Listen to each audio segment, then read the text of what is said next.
The Philippine President Ferdinand Marcos Jr. is in China. He wants to improve economic and political ties with Beijing, and China is hoping to woo him away from Washington. So what's at stake in this trip? This is Inside Story.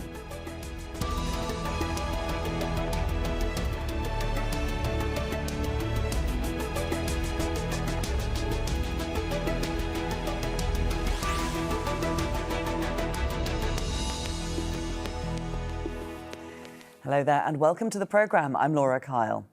The Philippines and China have had a mixed relationship over the years, the next stage of which both sides are looking to shape during President Ferdinand Marcos Jr.'s visit to Beijing.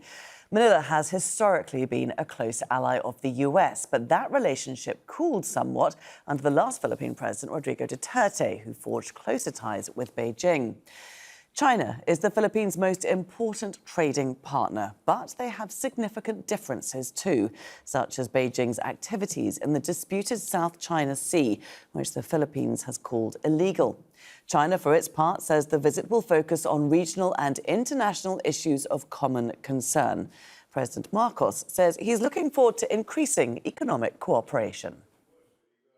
I have always stated that the partnership should remain in the next few years will be partnerships that will stabilize and strengthen all our economies so that we are able to face the challenges and the different shocks that now we are already beginning to feel and will continue to feel in the next few years.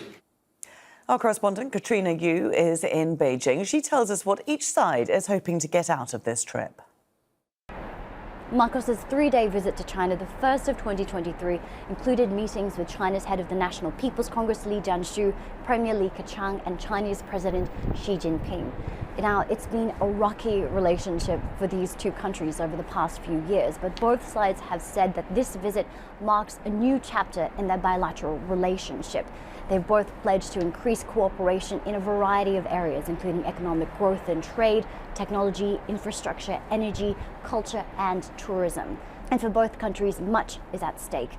This visit comes amid an infrastructure and energy crisis for the Philippines. And for Manila, China is their top trading partner and also a major source of tourism and foreign direct investment. And for Beijing, well, Manila is of huge strategic importance. The Philippines is the closest country to Taiwan, which Beijing sees as a rogue Chinese territory.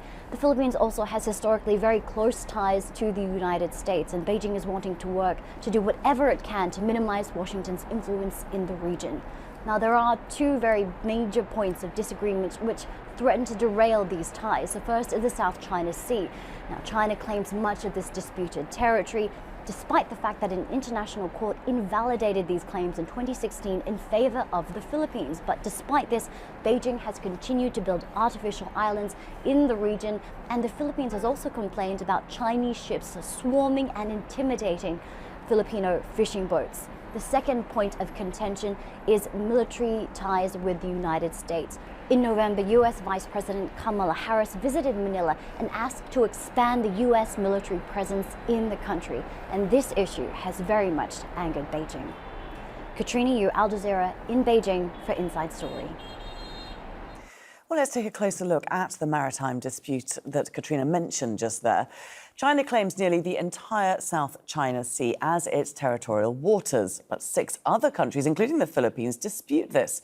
In 2016, The Hague ruled in favor of the Philippines and against Beijing's assertion it owns the vast maritime area. Manila had taken legal action against China, accusing it of unlawfully reclaiming land in waters around the Spratly Islands. The area is estimated to have trillions of dollars worth of oil and gas under its seabed. Let's bring in our guests now. And in Beijing, Andy Mock, Senior Research Fellow at the Center for China and Globalization. In Manila, Maritas Vitug, Editor-at-Large with the news website Rappler and author of Rock Solid, How the Philippines Won Its Maritime Case Against China. And in Kuala Lumpur, Yi Sun Oh, Senior Director at the Singapore Institute of International Affairs. A very warm welcome to all of you. Andy, let's start with you, because she has just recently told Marcos in Beijing that China is ready to resume oil and gas talks and handle maritime issues in a, quote, friendly and consultative manner. Does that mean that for China, a line has been drawn under this issue and it's not a problem anymore? Well, I think clearly, as in so many complex issues, Laura, the devil is in the details. That being said, I think both sides are very ready to take this bilateral relationship to the next level. As President Marcos has said, he wants to go to a higher gear. The Chinese side see this as hopefully ushering in a golden era of China-Philippines relations. And of course, I think ideally, any outstanding issues, any areas that need to be further clarified should be worked out as a part of that. So, Marites, how does Marcos want to take the relationship to the next level? How does it want to deal with this dispute? I think Marcos is really trying to balance the relations of the Philippines between China and the U.S. because this is a pendulum the pendulum swung when former President Duterte was in office for the past 6 years, when he pivoted completely to China. Now with Marcos, he's trying to reach out to both China and the U.S. And he has already said, he has given strong statements saying that the Philippines will not will not give up an inch of its territory, without naming China. But that was his strong message in July when he assumed the presidency. So I think he's just trying to balance the relations between the two powers. Isun Oh, how difficult a line is this for Marcos to tread between repelling unwanted territorial claims by China in the South China Sea, but also wanting Chinese investment? Well, of course, just like what was said just now, namely, Marcos was trying to balance between the United States and China. He is also at the same time trying to balance, on the one hand, this sort of territorial disputes with China on the South China Sea, or as the Filipinos would call it, West Philippine Sea on the one hand, and on the other hand, trying to attract as much Chinese investment into the Philippines and, in a sense, enlarge the Philippines' trade with China as possible. So indeed, it is a very delicate balance. And I think this is the same sort of dilemma which a number of littoral Southeast Asia nations are facing nowadays. On the one hand, they have territorial disputes with China. On the other hand, of course, they welcome Chinese investments and trade. Yeah. So, Andy, when President Xi says that he wants to handle these maritime issues in a friendly and consultative manner, what does that mean? Because right now we've got a situation in the South China Sea where we've got Chinese boats harassing fishermen that are not Chinese, whether it's Philippines or Vietnamese or even Malaysian. We've also got Chinese Coast Guard preventing the Philippines bringing supplies to a ship, which I hope we'll talk about a little bit more later. So what is it suggesting that's going to change its tone, talking about the South China Sea? I think it exactly is the root cause that these issues are in dispute that leads to these misunderstandings and misperceptions as well that are being exacerbated by external parties looking to drive a wedge between China-Philippine relations. Which external parties do you mean there, Andy? Well, certainly Western media, I think, is one. I think other countries like the United States. However, I do think that the opportunity for the Philippines here, I believe President Marcos phrased it as friend to all, enemy to none, in that it is not a binary choice choosing between the U.S. or China. And I think even China has repeatedly says that it does not see the world in these Cold War binary Manichean terms, that it's complex, the Sure. devil's in the details, and Okay, well, let's when dig into those a details a little bit more. Marita's, when Andy says that the Western media is one external factor that's looking to drive a wedge between the Philippines and China, do you agree with that?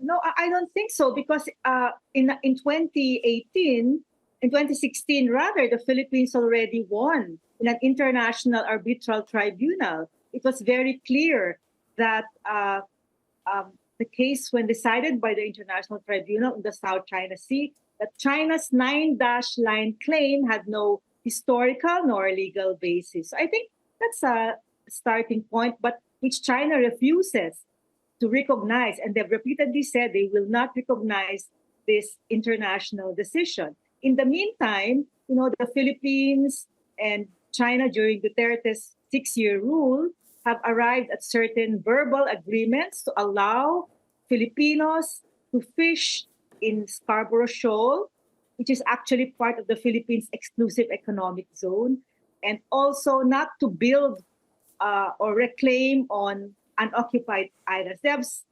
There's some agreements already have been made. I think the big test for Marcos really is in the oil and gas exploration, because that's where the Philippines will face a crisis, energy crisis, in the next 3 to 5 years, and the Philippines will need to survey and drill rather for oil and gas in Reed Bank, which is a contested area. It's part of the Philippines economic zone, but China is disputing it. Okay, so Isano, that is a key issue in this energy crisis that the whole world is facing. Do you think the Philippines is going to be able to dig, to explore for new oil and gas in this contested area? Well, typically in Southeast Asian countries, when we talk about explorations of oil and gas, typically we will do it in conjunction with a number of very established oil and gas conglomerates in the world, the Shells, the ConocoPhillips, and so on.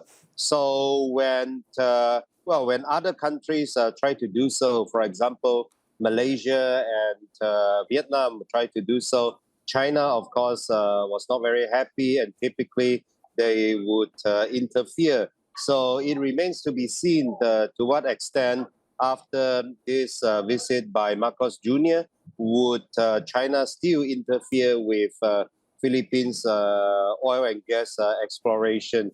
Or, on the other hand, would some sort of deal be made between China and the Philippines such that it will be the Chinese conglomerates, oil and gas conglomerates, which would do those collaboration with their Filipino counterparts in exploring the oil and gas? I would be very interested to see whether such a precedent would be made. Maritas, would the Philippines accept that, a Chinese conglomerate sort of leading the way?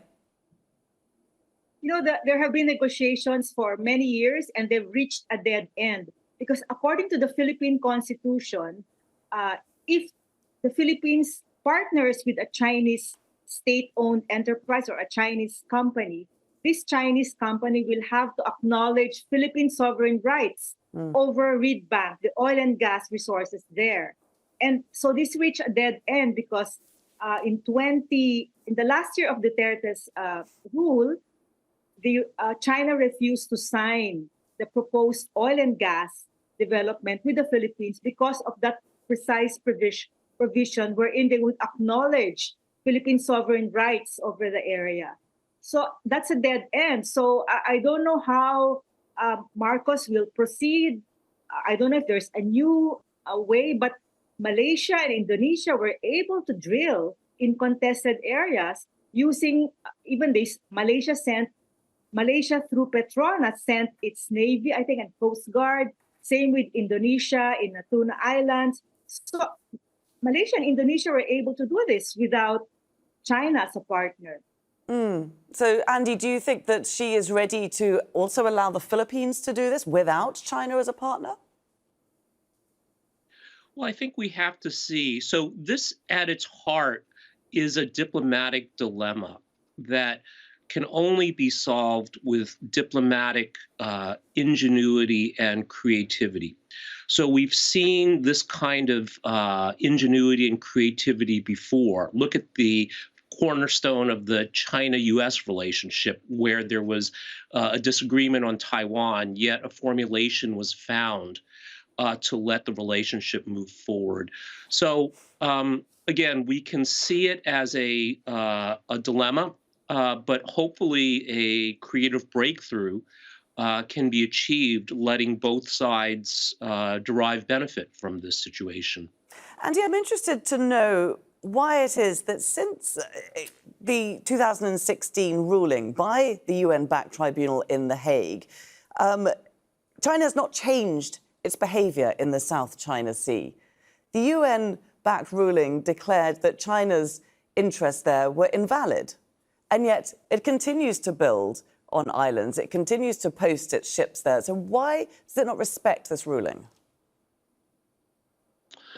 Well, Laura, I think we all know that countries have various reasons for disagreeing or not accepting these multilateral rulings. The WTO is a great example of that.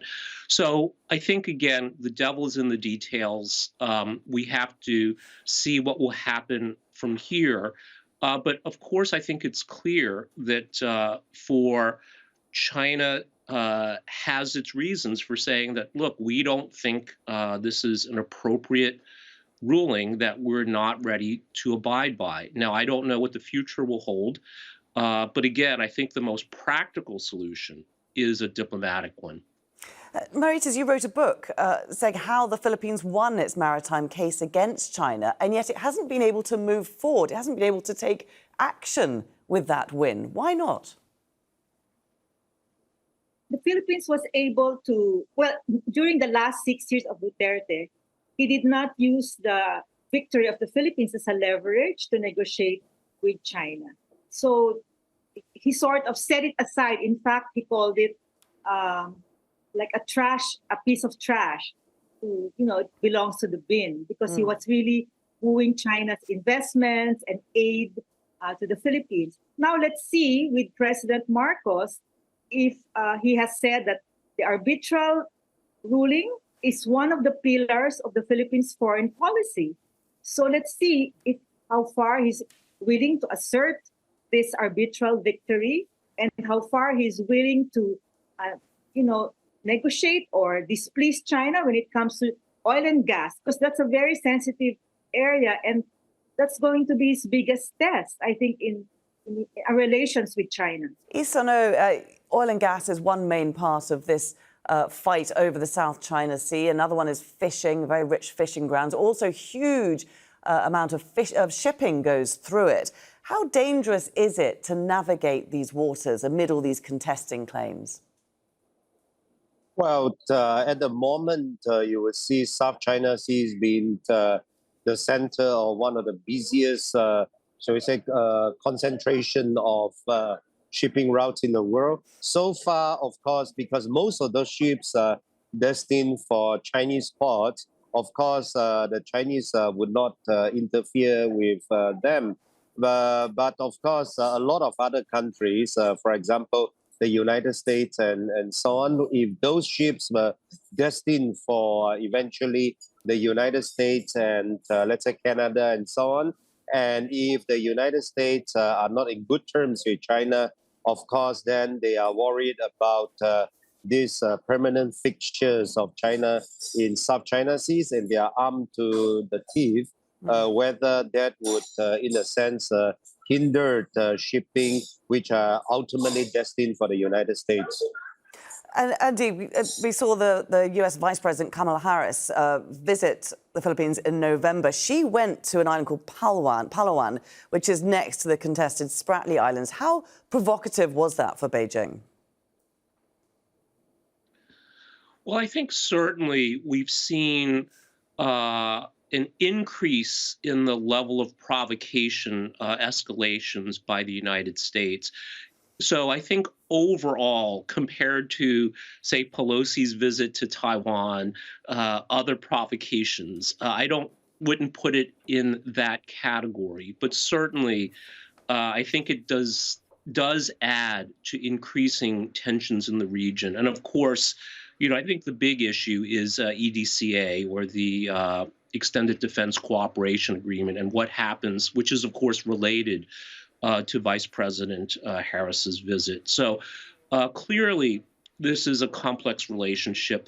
I think there's a lot of moving parts, and certainly the U.S. Words and deeds are an important part of this. I wanted, Mauritius, to bring up the Sierra Madre. I found this a fascinating story of a naval ship that the Philippines purposefully ran aground in this area back in 1999 to lay claim to a reef. Are soldiers still on it? And if it's attacked, because it's still in commission, you could theoretically call on the US to protect it. Actually, that's one of the discussion points now here in the Philippines, is when the U.S., the Philippines has a mutual defense treaty with the U.S., and the U.S. has already said that in case of tension in South China Sea, wherein the Philippines is harmed, they will come to the aid of the Philippines. That has been made clear during President Biden's time and during President Trump's time. So, but the Philippines, of course, wants to avoid any conflict in the West Philippine Sea, which is our part of the South China Sea. That's why the Philippine Navy continues to resupply to Sierra Madre despite the status of the ship. It continues to resupply, but China doesn't want the Philippines to send construction materials. That is one of their red lines. So the Philippines is only able to supply food and water, but not construction materials.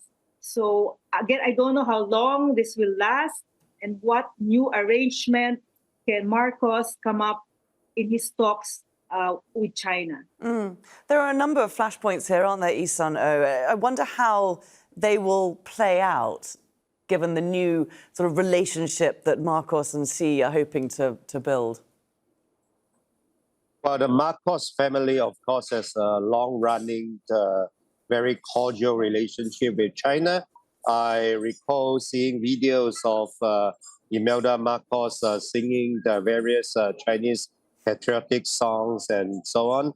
And nowadays, of course, a lot of Southeast Asian countries, the Philippines included, and Malaysia as well, we are not exactly in the best of economic shapes. And unfortunately, the United States and many other Western countries are not in a position or are unwilling to invest and trade more with us. In fact, the United States, for example, calling upon its even existing investors overseas to sort of relocate back to the United States.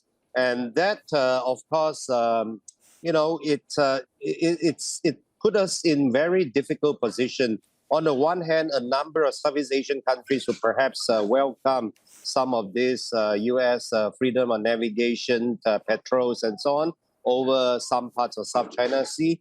On the other hand, of course, that would antagonize China. But the United States is not investing more in the region. So these countries will need to sort of pivot towards China in terms of trade and investment. Yeah. Very interesting relationship to keep an eye on indeed. Thank you very much to all our guests for joining us today. Andy Mock, Mauritius Vitug and Lee-Sun-oh. And thank you too for watching. You can see the programme again anytime by visiting our website, that's aljazeera.com.